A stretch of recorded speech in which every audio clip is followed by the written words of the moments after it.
अस्सलामुअलैकुम, hello and welcome to my channel.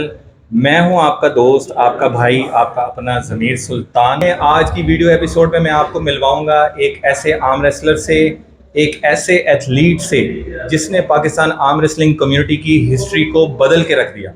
Actually history को बदलने का मैंने इसलिए बोला क्योंकि इस प्लेयर ने, इस एथलीट ने इस कम्युनिटी के लिए, बल्कि पाकिस्तानी हिस्ट्री में, आर्म रेसलिंग की हिस्ट्री में एक ऐसा काम किया है कि यानी कि अब हमारे लिए एक आइडियल सिचुएशन थी, लेकिन अब वो आइडियल सिचुएशन प्रैक्टिकली हमारे सामने आ गई है। एक एग्जाम्पल बन के हमारे सामने आ गई है, और एक गुड बल्कि एक बेस्ट एग्जाम्पल के तौर पर हमारे सामने आ गई है। इस आर्म रेसलर ने, इस एथलीट ने पाकिस्तान का सबसे पहला arm wrestling specific gym establish किया है, और मैं इसके लिए सबसे पहले इनको मुबारकबाद देना चाहूँगा, कॉन्ग्रेचुलेशंस कहना चाहूँगा, और उसके बाद हम इनसे बात करेंगे। जी, हमारे साथ हैं Mateen Asif. Welcome to our show Mateen. कैसे हैं आप? ठीक हैं, खैरियत से हैं? और सबसे पहले आपको जिम के लिए बहुत बहुत मुबारकबाद, और पाकिस्तानी आर्म रेसलिंग कम्युनिटी के लिए ख़ास तौर पर आपने जो एक ये स्टेप सोचा और उसके बाद उसको प्रैक्टिकली इस्टेब्लिश किया, तो उसके लिए मैं आपको कंग्रेचुलेशंस कहना चाहूँगा। वाकई ये एक बहुत बड़ा और एक बहुत ज़बरदस्त स्टेप है। तो आप अपनी अर्ली जर्नी वो हमारे साथ शेयर करें कि आपने कैसे स्टार्ट लिया, कैसे, कहाँ खेला सबसे पहले, और ये सारी चीज़ें, और आपको किस चीज़ ने मोटिवेट किया कि आप नेशनली और इंटरनेशनली आर्म रेसलिंग में पार्टिसिपेट करें। थैंक यू वेरी मच आपकी मुबारकबाद का। अपार्ट फ्रॉम दैट, आपके क्वेश्चन की तरफ आते हैं। मैंने इस गेम को कैसे कंटिन्यू किया, मतलब मैंने इस गेम को कैसे स्टार्ट किया, उसकी मेन कोई ऐसे कहने को मेरा कोई ऐसा बैकग्राउंड नहीं है कि कोई होता है ना कि आपकी फैमिली में कोई ऐसा बड़ा आर्म कोई आपकी फैमिली में कोई ऐसा आर्म रेसलर हो या कोई ऐसा स्पोर्ट्समैन हो जिसे आप देख के मोटिवेट हो के आगे कंटिन्यू करते हैं। इस तरह का कोई सीन नहीं था। मुझे वैसे शुरू से ही कंपेटिटिव स्पोर्ट्स खेलने का शौक था। क्रिकेट खेलता था, फुटबॉल खेलता था जब मैं स्कूल लाइफ में था। जब यूनिवर्सिटी में टूर्नामेंट्स वगैरह होते थे वो मैंने उसमें पार्टिसिपेट करना स्टार्ट किया। फिर उसके बाद मैंने ट्रेनिंग वगैरह लेना स्टार्ट की। स्टार्ट में तो मैं बड़ी बुरी तरह से हारा एक दो टूर्नामेंट्स, क्योंकि उस चीज़ की कोई नॉलेज नहीं थी उस टाइम। ना कोई सिखाने वाला था, ना कोई इस तरह की हमें पता था कि हम किधर से सीख सकते हैं। ना बस जो देखा कि हमने बस हाथ नीचे पिन करना है किसी भी तरह से, गंदे से एंगल में हम खेलने की कोशिश करते थे, बड़े डेंजरस एंगल्स में। लेकिन फिर आहिस्ता आहिस्ता उस गेम को जब मैंने अडॉप्ट करना स्टार्ट किया, जैसे मैं कंपेटिटिव स्पोर्ट्स का मुझे पहले ही शौक था, फिर क्रिकेट को थोड़ा सा छोड़ के मैंने आर्म रेसलिंग की तरफ आया, क्योंकि दो चीज़ें मैं साथ साइमल्टेनियसली लेके नहीं चल सकता था। कि वो पेन होती थी जब आप फॉर एग्जांपल थ्रो फेंकते हो आर्म रेसलिंग करने के बाद, तो वो फिर बड़ी बड़ी बड़ी बुरी हालत होती थी बाजू की। तो इस वजह से मैंने वो क्रिकेट को तो खैर बात कह दिया, क्योंकि मैं क्लब लेवल पे भी क्रिकेट खेला हूँ। तो उसके बाद फिर आर्म रेसलिंग को मैंने इस तरह से अडॉप्ट किया कि उसके बाद 1 साल के बाद नेशनल लेवल का कंपटीशन में पार्टिसिपेट किया। और अल्हम्दुलिल्लाह पहले साल में ही मैं अपने राइट आर्म में सिल्वर मेडलिस्ट था, और लेफ्ट आर्म में मैं गोल्ड मेडलिस्ट था। अनएक्सपेक्टेडली, मैं भी इतना एक्सपेक्ट नहीं कर रहा था। तो वो मुझे उधर से बूस्ट मिला, हाँ मतीन तुम कर सकते हो।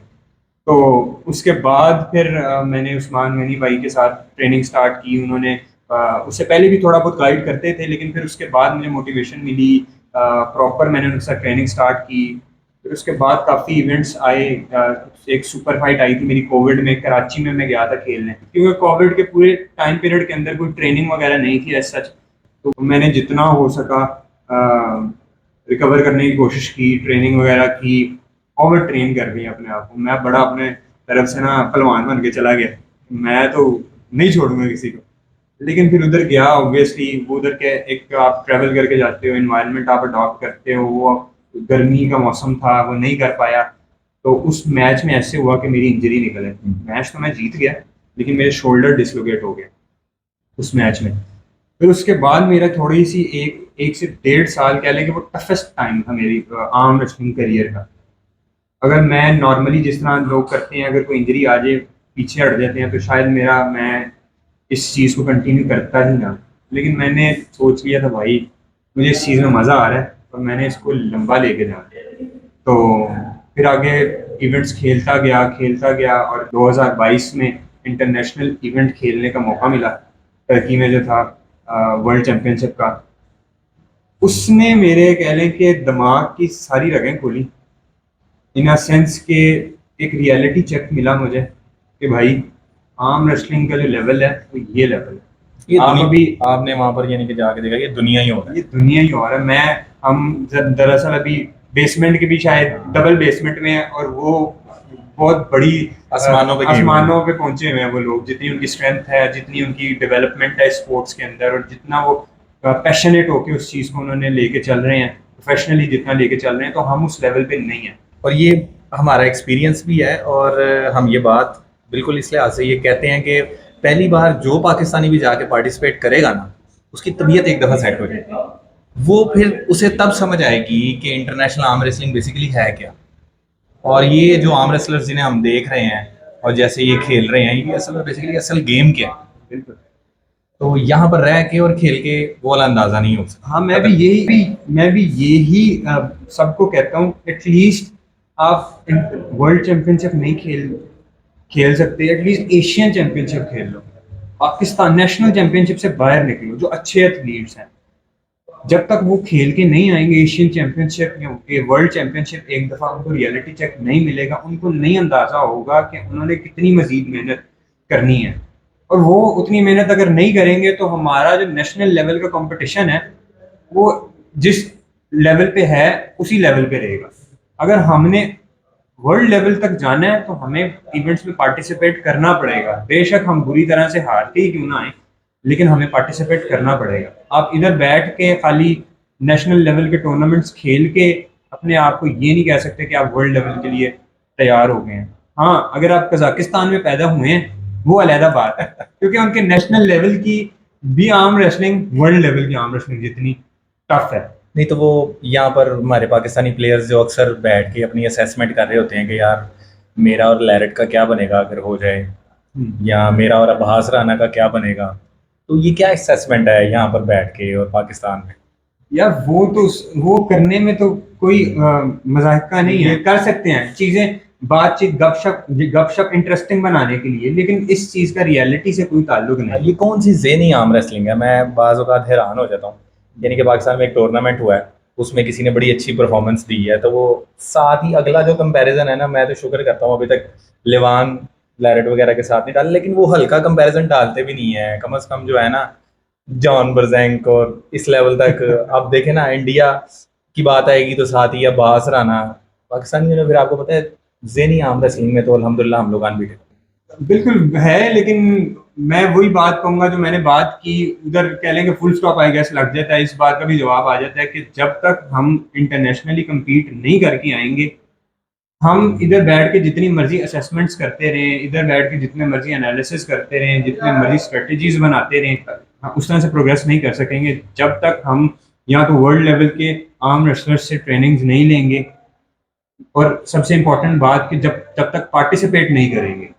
पार्टिसिपेट करना तो सबसे इम्पोर्टेंट बात है, ये तो कंफर्म है। Mateen, Pakistani arm wrestling history का आपने स्पेसिफिकली आर्म रेसलिंग के लिए पहला जिम बनाया, पहला जिम आपने इस्टेब्लिश किया, किस चीज़ ने आपको मोटिवेट किया, किस चीज़ ने आपको इंस्पायर किया कि यार वैसे भी तो सारी दुनिया लगी हुई थी, आप एक क्लब बना सकते थे जहाँ पर सिर्फ एक टेबल भी काफ़ी था। मैंने देखा कि आपके जिम में माशाल्लाह से 5 प्रोफेशनल फुली लोडेड और यानी कि टूर्नामेंट वाले जो है ना प्रोफेशनल आर्म रेसलिंग टेबल्स हैं। आप एक टेबल भी रख सकते थे, आप पूरा जिम ना भी बनाते। 8 से 10 मरले का एक पूरा फ्लोर आपने मखसूस कर दिया आर्म रेसलिंग के लिए। किस चीज़ ने भाई आपको इंस्पायर किया इस चीज़। इसके पीछे मेरा जो मेन मोटो है, या फिर जो मेरा आइडिया था, जो जैसे मैंने थोड़ी देर पहले डिस्कस किया कि मैं जो एक इंटरनेशनल इवेंट खेल के आया, उसके बाद मुझे रियलिटी चेक मिला कि हमें किस लेवल की आर्म रेसलिंग की ट्रेनिंग चाहिए वर्ल्ड लेवल पे compete करने के लिए, और वो गैप ख़त्म करने के लिए, उस गैप को कम करने के लिए, उसके लिए ऑब्वियसली एक आर्म रेसलिंग डेडिकेटेड जिम चाहिए ही चाहिए, एक आर्म रेसलिंग डेडिकेटेड इन्वायरमेंट चाहिए ही चाहिए। अदरवाइज अगर उस तरह का आपको इन्वायरमेंट नहीं मिलेगा वर्ल्ड लेवल का, या फिर वर्ल्ड लेवल की आर्म रेसलिंग की ट्रेनिंग्स नहीं मिलेंगी, तो मेरा नहीं ख्याल कि हम उस चीज़ को परस्यू कर सकेंगे या फिर हम उसको रियलिटी में अचीव कर सकेंगे। अगर कुछ एक्सेप्शनल करना है, अगर मैंने वर्ल्ड चैम्पियन वर्ल्ड चैंपियनशिप में वर्ल्ड चैंपियंस के सामने एक टक्कर का मुकाबला देना है या उनको बीट करना है, तो 24 घंटे मेरे दिमाग में आर्म रेसलिंग चल रही हो। और सबसे बेस्ट क्या है कि मैं अपने पैशन को ही एक प्रोफेशन में भी कन्वर्ट करूं, कि मैं कह लें किचन मनी मेरी एटलीस्ट इधर से चले। उसके अलावा बाद में अल्टीमेटली ये भी एक काफ़ी बड़ा कह लें कि इधर बैरियर है पाकिस्तान में कि लोगों को फाइनेंशियली इतने स्ट्रांग नहीं है, या फिर वो नहीं कमा पाते, आइडियाज़ अपने इम्प्रोवाइज नहीं कर पाते फाइनेंशियल एड ना होने की वजह से। तो अल्लाह का शुक्र है, अल्लाह ताला ने मुझे अपॉर्चुनिटी दी। मैंने ये जिम डेवलप किया अपने पेरेंट्स की मदद से, और ऑब्वियसली इसमें मेरी भी काफ़ी एफर्ट थी। मैंने पिछले 2-3 सालों में बिजनेसेस भी किए फादर के साथ मिल के, जितनी मेरी सेविंग्स हुई। बाकी कुछ अब्बा जी को कहा कि मुझे आप लाइबिलिटी है वो मैंने आपको उतारनी है, वापस देनी है अल्टीमेटली। ये मैं आपसे ऐसे नहीं है कि मैंने ले के बस लगा दिए, ये मैंने आपको देने हैं वापस। ये मैंने उनको कह के उनसे फिर लिया। वो तो कहते कोई बात नहीं, लेकिन ऑब्वियसली ये मैंने नियत की हुई है कि मैंने अपने दम पे कुछ करना है अपनी कंट्री के लिए। उसके लिए मुझे वर्ल्ड लेवल के कोचेस से भी ट्रेनिंग लेनी पड़े। जितने भी ट्रेनर्स हैं टॉप लेवल पे जा रहे हैं। मैंने वैसे 2-3 ट्रेनर से ट्रेनिंग ली है जिनसे मैंने ट्रेनिंग प्रोग्राम्स मॉडिफाई किए हैं डिफरेंट लेवल्स के। मज़ीद मैं ट्रेनर्स ऐड करता जा रहा हूँ और मैं अपने अकॉर्डिंगली उनको मॉडिफाई भी करता हूँ, और वो मैंने चीज़ें ट्रेनिंग में इंडल्ज की हैं अपनी, और मुझे काफ़ी सिग्निफिकेंट डिफरेंस मिला है। और जैसे आपने भी एक वीडियो बनाई थी, हम रिसेंट जो टूर्नामेंट इस्लामाबाद में भी खेलने गए थे, अल्हम्दुलिल्लाह एवरेज इम्प्रूवमेंट से मेरी काफ़ी बेहतर इम्प्रूवमेंट है, क्योंकि मैं कंसिस्टेंट भी हूँ और मैं इन चीज़ों को बड़ा सीरियस लेके चलता हूँ।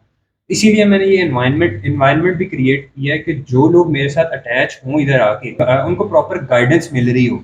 वो लोग ये ना सोचे कि यार हमने किससे पूछना है। लैक ऑफ नॉलेज की वजह से भी आधी से ज़्यादा यंगस्टर्स जो हैं वो अपना टाइम वेस्ट कर बैठते हैं। वो आर्म रेसलिंग को प्रॉपरली परस्यू नहीं करते, कोई भी स्पोर्ट्स है उसको प्रॉपरली परस्यू ही नहीं कर पाते। तो मैंने ये इन्वायरमेंट इसीलिए बनाया कि एटलीस्ट मैं अपने आप के लिए भी एक अपॉर्चुनिटी क्रिएट करूँ, एक ऐसा इन्वायरमेंट क्रिएट करूँ, और जो आने वाले यंगस्टर्स हैं उनके लिए भी एक ऐसी अपॉर्चुनिटी हो कि उनको प्रॉपर आर्म रेसलिंग स्पेसिफिक जो वर्ल्ड लेवल की ट्रेनिंग प्रोग्राम्स हैं वो प्रोवाइड करूँ, प्रॉपर इन्वायरमेंट प्रोवाइड करूँ, जितने टूल्स रिक्वायर्ड हैं वो प्रोवाइड करूँ, फैसिलिटीज़ जितनी मैं दे सकता हूँ आर्म रेसलिंग से रिलेटेड वो मैं प्रोवाइड करूँ। मेरे एंड का जो काम है एटलीस्ट मैं वो 100% पोटेंशियल देकर करूँ। और बाकी ऑब्वियसली जो यंगस्टर्स हैं जो अटैच होते जाएंगे उनकी मेहनत पे भी है। बाकी ऑब्वियसली अल्लाह की मर्ज़ी के मुताबिक के बगैर तो कोई काम नहीं होता। हम मेहनत में कोई कमी नहीं आएगी कि अल्लाह पे छोड़ दें। टू बी फ्रैंकली माशाल्लाह कितना माल लग गया वैसे जिम पे, कितनी इन्वेस्टमेंट होगी? यार काफ़ी लग गई है, छोड़ दें नहीं, ऐसे। थोड़ा बहुत आइडिया दें। देखिए हमारी वीडियोस वो लोग भी देखेंगे, किसी को मोटिवेशन आती है, कोई ऑर्गेनाइजर्स भी होते हैं, इन्वेस्टर्स भी होते हैं, एटलीस्ट थोड़ा सा आइडिया हो जाता है कि यार आपने एक जिम बनाया है, फिर एक आर्म रेसलिंग स्पेसिफिक जिम बनाया है। उसमें कह लें कि जो मेरी एफर्ट के पैसे लगे ना उसी को मिला लें तो कह लें कि 6-7 मिलियंस के पास ये बात चली जाती है। अब आपने माशाल्लाह ये जिम तो बना लिया है। जिम आई थिंक इसे एक एम्पायर बोलना चाहिए, एक आर्म रेसलिंग की एम्पायर तो खड़ी कर दी है। तो आप इस चीज़ को कैसे इंश्योर करेंगे कि एथलीट्स को, आर्म रेसलर्स को यहाँ पर हर किस्म की अपॉर्चुनिटीज़ अवेलेबल हैं, बिगिनर्स को एक्सपर्ट लेवल के ऊपर भी ट्रेनिंग अपॉर्चुनिटीज़ और हर लिहाज से? देखिए मैंने जितनी अपनी अंडरस्टैंडिंग के अकॉर्डिंग जो चीज़ें रिक्वायर्ड थी वो मैंने प्रोवाइड करने की कोशिश की है। उसके अलावा ऑब्वियसली हम मज़ीद चीज़ें ऐड करते जाएंगे। अगर हम बात करें स्पेसिफिक ट्रेनिंग प्रोग्राम्स की तो वो भी मैंने डिफरेंट वर्ल्ड लेवल के कोचेस से ट्रेनिंग्स लेके मैंने मॉडिफाई किए हैं अपने अकॉर्डिंग। उसमें मैंने मज़ीद चीज़ें ऐड ऑन करते जाना है। मज़ीद वर्ल्ड लेवल के आम जो चैम्पियंस हैं जो ट्रेनिंग प्रोग्राम्स प्रोवाइड कर रहे हैं एट अ वेरी कह लें हाई कॉस्ट, वो भी मैं ऐड ऑन करने के लिए तैयार हूँ।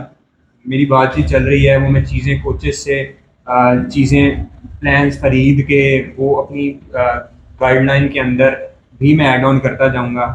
कि मेरा अल्टीमेट गोल ये है कि इस तरह के ट्रेनिंग प्रोग्राम्स हों कि कोई कमी ना रहे। वर्ल्ड लेवल की हमारी हर किस्म की ट्रेनिंग हो रही हो, एटलीस्ट हम वर्ल्ड लेवल के टूर्नामेंट्स में जाके पार्टिसिपेट करें तो पता चले कि भाई के प्लेयर आए। ऐसे नहीं कि बस गए हैं, 2 मैचेस हारे हैं और बाहर हो गए हैं। एटलीस्ट हम जो वर्ल्ड चैंपियन रह चुके हैं पिछले सालों में, उन्हें या तो बीट करें या टफ टाइम दें, पता लगे कि इन्होंने ट्रेनिंग की है तगड़ी प्रॉपर। एक आम रेसलिंग कम्युनिटी से उठ के आए हैं लोग, ऐसे मुंह उठा के नहीं आ गए। जितने भी यंगस्टर्स हैं जो इस जर्नी पे मेरे साथ चलते हैं, तो मेरा ये है कि मैंने आगे एटलीस्ट रास्ते आसान करने हैं अपने लिए भी, और जो लोग अटैच होंगे तो उसके लिए सबसे आसान चीज़ है कि स्पॉन्सर्स हमारे साथ अटैच हों। तो मेरी ये सेटअप बनाने का मकसद भी यही है कि एटलीस्ट अगर किसी स्पॉन्सर को भी आपने अट्रैक्ट करना होता है ना, तो आपको कोई पीछे बेस दिखानी पड़ती है कि जी ये हमारी बेस है, ये हम आपको वैल्यू ऐड कर सकते हैं आपकी कंपनी में, या फिर आपके नाम के साथ हम ये वैल्यू दे सकते हैं अगर आप हम में इन्वेस्ट करते हैं। तो ये सब कुछ करने का मकसद ही ये है कि एटलीस्ट स्पॉन्सर्स हमारे साथ अटैच हों, और हम ये जो फाइनेंशियल बैरियर है उसे किसी तरह से ब्रेक करें। पाकिस्तान में से ऐसा कौन सा आर्म रेसलर है या आर्म रेसलर्स हैं जिनके बारे में आप सोचते हैं कि यार ये इंटरनेशनल लेवल पे जाके कुछ ना कुछ कर सकते हैं? ये नहीं है कि इंटरनेशनल लेवल पे जाके हार सकते हैं, वो तो हार तो सभी जाएंगे, लेकिन ये है कि कुछ ना कुछ करने का पोटेंशियल रखता है। तो सबसे मेन चीज़ ही है, कोई भी हमारी आर्म रेसलिंग कम्युनिटी में से वर्ल्ड लेवल का एक्सपोजर ले, जो ऑब्वियसली एलीट आर्म रेसलर्स में आते हैं, जो नेशनल लेवल के प्लेयर्स हैं उनकी मैं बात कर रहा हूँ, बाकी नॉन आर्म रेसलर्स की बात नहीं कर रहा। तो उनमें से कोई भी वर्ल्ड लेवल या एशियन चैंपियनशिप का एक्सपोजर ले एटलीस्ट जाके, फिर उसे आइडिया होगा कि उसे और कितनी मेहनत की ज़रूरत है, वो और ज़्यादा एफर्ट पुट करेगा, एक्सट्रीम लेवल की ट्रेनिंग करेगा, डाइट बेहतर करेगा, अल्टीमेटली एक पॉइंट पे जाके वो इस काबिल हो जाएगा कि वर्ल्ड लेवल के एथलीट्स को कंपटीशन देगा या जीत भी सकता है।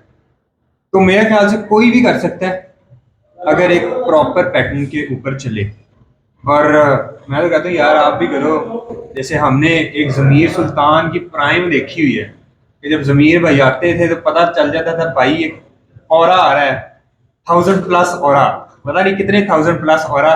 और वो ऑब्वियसली वो आपकी जो अग्रेशन और वो सारा निज़ाम था, मेरे ख्याल से यार भाई वो टाइम आ गया, गेम उठाओ। आपको देख के मेरे ख्याल से और भी जो यंगस्टर्स हैं या पुराने आर्म रेसलर जो सोए में, उनको ज़रा एक उनको भी उनकी भी आंखें खुले कि हाँ भाई अगर ज़मीर सुल्तान कर सकता है हम भी कर सकते हैं। एटलीस्ट दोबारा से एटलीस्ट वो एक रास्ता आपने हमवार करना है। जो एलीट आर्म रेसलर्स हैं काफ़ी हैं यार, अब्दुल वहाब शाह, सरमद शाह, उसके अलावा अगर मैं कोई नाम मिस कर दूं तो ऑब्वियसली उसके लिए माफ़ी। कराची से भी अवैस भाई, जितने भी एलीट आर्म रेसलर्स हैं, केपी से बहुत ज़्यादा पोटेंशियल है हमारा। जैसे आज के उमर ज़िया, वो कितना अच्छा चल रहा है, और पाकिस्तान के जितने टूर्नामेंट्स वो खेलता है वो विन करता है। उसके बाद फिर आपने ऑब्वियसली बेहतर होते जाना है, और अल्टीमेट गोल जो है पाकिस्तान का फ्लैग उठाना है उधर जाके, और एंथम चलना चाहिए अपना। तो क्या मजा आएगा यार। तो ये फीलिंग जो है ना, ये अवाम क्या समझे, आउट ऑफ द वर्ल्ड। हाँ, मज़ा ही आएगा। चले बहरहाल, वैसे भी मुझे काफ़ी ज़्यादा मोटिवेशन मिली है, लेकिन अब आपने इतना बड़ा सेटअप कर लिया और इतना बड़ा स्टेप बेसिकली ले लिया, तो काफ़ी ज़्यादा मोटिवेशन का लेवल जो है ना वो एक बेहतरीन हो गया। छोड़े, मैं तो कहता पॉडकास्ट आए ट्रेनिंग करते हैं। आर्म रेसलिंग को पब्लिक सेक्टर में, प्राइवेट सेक्टर में ग्रो करने के लिए ऐसी किस चीज़ की ज़रूरत है, ऐसी कौन सी सपोर्ट है जो इस स्पोर्ट को होनी चाहिए कि आर्म रेसलिंग को ये वाली सपोर्ट मिले तो ये ग्रो कर सकती है? या आप इसे इस तरीके से भी कह सकते हैं कि ऐसी कौन सी हर्डल्स हैं जिसकी वजह से आर्म रेसलिंग पाकिस्तान में ग्रो नहीं हो पा रही उस पोटेंशियल से, कि जिस पोटेंशियल से इसको होना चाहिए? क्योंकि मैं पर्सनली इस बात को ये फील करता हूँ कि आर्म रेसलिंग जिस तरह से सोशल मीडिया पर है, रियलिटी में वैसे नहीं है। अब टिकटॉक की आर्म रेसलिंग होना, यूट्यूब की, इंस्टा की, फेसबुक की आर्म रेसलिंग होना इज़ अनदर थिंग, और रियलिटी में आर्म रेसलिंग का लेवल जो है वो भी आपके सामने है। गवर्नमेंट की बात करें तो वो तो उस पर मैं बात ही नहीं करूंगा, उस पर ज़रूरत ही नहीं है बात करने की। वो फिर बड़े लंबे चौड़े गिले शिकवे बनना शुरू कर देता है। भाई वो बनता भी नहीं है, क्योंकि क्योंकि आर्म रेसलिंग के अलावा भी अगर किसी चीज़ को सपोर्ट होती तो हम एग्जाम्पल के तौर पर उसे कह देते कि आप देखेंगे जैसे ये चीज़ गवर्नमेंट ने की है तो ये क्यों नहीं, तो लिहाजा ये बिल्कुल ये बेकार हम कर ही नहीं सकते है। उसमें। उस सपोर्ट की उम्मीद रखना भी बेकार है। और ये भी कहें कि उनके बगैर हम नहीं कर सकते तो ये भी गलत है, कर सकते हैं।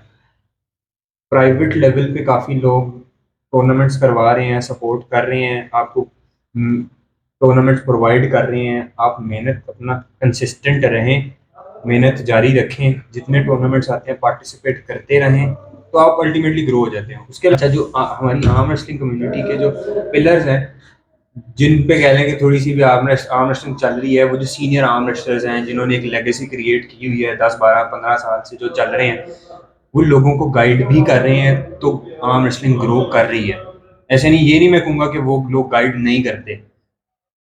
इस वजह से हमारी थोड़ी बहुत आर्म रेसलिंग ग्रो कर रही है, तो इसी पेस पे एटलीस्ट चलते रहें। लेकिन ये है कि आप खुद भी एफर्ट करें, एक्स्ट्रा एफर्ट करें। ये ना कहें कि भाई ये सीनियर आर्म रेसलर है, इसने मुझे सब कुछ नहीं बताया, ये छुपाता है हमसे बातें। भाई उसकी जिम्मेदारी नहीं है आपको सब कुछ बताना, आपका भी, आपकी भी जिम्मेदारी है कि एटलीस्ट आपने इस चीज़ में ग्रो करना है, आपका पैशन है। अपॉर्चुनिटीज़ क्रिएट हो ही जाती हैं, हर चीज़ आजकल सोशल मीडिया का दौर है, ठीक है।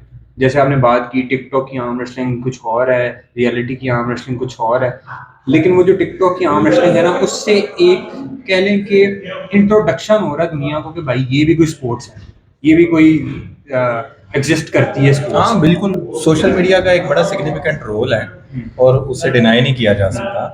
उसकी वजह से ही समझ लें कि ये थोड़ी बहुत, मैं तो कहता हूँ कि बल्कि सोशल मीडिया की वजह से ही आर्म रेसलिंग ग्रो कर रही है जो थोड़ी बहुत कर रही है। ऐसे ही अदरवाइज बाकी कुछ ऐसी एफर्ट्स नहीं है, कुछ ऐसी सर्विसेज उस लेवल की नहीं है टेक्निकल टेक्निकल चीज़ों में ऑब्वियसली वो सोशल मीडिया पे आपको बस कह लें कि थोड़ा फेम मिलेगा, या उसके अलावा कुछ टेक्निकलिटीज की तरफ कोई भी नहीं आपको गाइड नहीं कर रहा था। बस अपनी पंजे वगैरह डाल के उसमें आपको सीखने को क्या मिलता है। हाँ, बस ये है कि कुछ ज्यादा लोगों को पता चल गया कि भाई ये भी एक गेम है। बिल्कुल, जो सीखने को आपको मिलेगा ऑब्वियसली वो अपने सीनियर्स से मिलेगा। आप अपने सीनियर्स की रिस्पेक्ट करें, वो आपको बताएंगे, क्यों नहीं बताएंगे। डिसरिस्पेक्ट करेंगे, वो एक बार बताएंगे, दूसरी बार वो भी आपसे मिलने से भी इनकार कर देंगे। तो थोड़ा सा डिसिप्लिन अपने अंदर भी रखें कि सीनियर्स की रिस्पेक्ट करें, वो आपको गाइड करेंगे। उसके अलावा अपनी पर्सनली भी एफर्ट करते हैं। Thank you so much Mateen, इतना टाइम देने के लिए और एक हमारी आर्म रेसलिंग कम्युनिटी को इतनी बड़ी अपॉर्चुनिटी देने के लिए। एक नेशनल लेवल का भी नहीं, एक इंटरनेशनल लेवल का जिम और इस तरह की स्पेस और इस तरह की एम्पायर उन्हें प्रोवाइड करने के लिए। क्योंकि मैंने खुद अभी विज़िट किया है, मैंने देखा है माशाल्लाह जिस कॉन्सेप्ट से आपने और जिस तरीके से यहाँ पर ये सारी चीज़ों को मैनेज किया, टूल्स को, टेबल्स को, इक्विपमेंट्स को, सर ये ऑसम है और बहुत ज़बरदस्त है। Thank you so much. और हम इंशाल्लाह ताला नेक्स्ट एपिसोड में आपके साथ मुलाकात करेंगे आर्म रेसलिंग की बेसिक ट्रेनिंग्स पे, इंटरमीडिएट और एक्सपर्ट लेवल की ट्रेनिंग्स, प्लान्स, डाइट प्लान्स और उन सब पर भी बात करेंगे। बहुत बहुत शुक्रिया कि आपने अपना कीमती वक्त निकाल के आए, पॉडकास्ट वगैरह किया और ये सारी इंफॉर्मेशन वगैरह जो भी है आप प्रोवाइड कर रहे हैं और अच्छा काम कर रहे हैं। उसके अलावा आप लोग भी ज़मीर भाई को ज़्यादा से ज़्यादा सपोर्ट करें और होपफुली आपको ये वीडियो पसंद आई हो।